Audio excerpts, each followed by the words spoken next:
এর মধ্যে কতটা বড় একটা সাপ আটকে গেছে দেখতে পাচ্ছ। তো হ্যালো বন্ধুরা, আসসালামু আলাইকুম। তো আজকে আবার চলে এসেছি তোমাদের জন্য একটা ছোট্ট মিনি ব্লগ নিয়ে।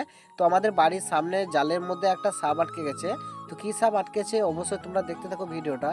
তো আমি এখন জালের পাশ থেকে তোমাদেরকে দেখানোর চেষ্টা করছি। তো এই দিক থেকে ভালো একটু বুঝতে পারা যাচ্ছে না যে কতটা বড়, তাই আমি আমাদের আদাগুলো লাগানো আছে ওদিকে যাচ্ছি, যে একটু ভালো করে তোমাদেরকে দেখানোর চেষ্টা করব। তো দেখতে পাচ্ছ এই যে আমাদের সাপটা এখানে আটকে গেছে। তো এরকমভাবে আমাদের অনেকগুলো সাপ আটকে ছিল এখানে। আর এই সাপটা কতটা বড় তোমরা তো দেখতে পাচ্ছ। তো আগে যে সাপগুলো আটকে ছিল সেগুলো তো ছাড়িয়ে দেওয়া হয়েছে। তো অনেক সাপ মারাও গেছে কিন্তু আমরা বুঝতে পারিনি। তো এই সাপটাকে আমরা ছাড়িয়ে ফেলবো আজকেই। তো এখন সাপটা নিজেই ছাড়ানোর চেষ্টা করছে দেখতে পাচ্ছ। আর কতটা বড় সাইজের সাপ।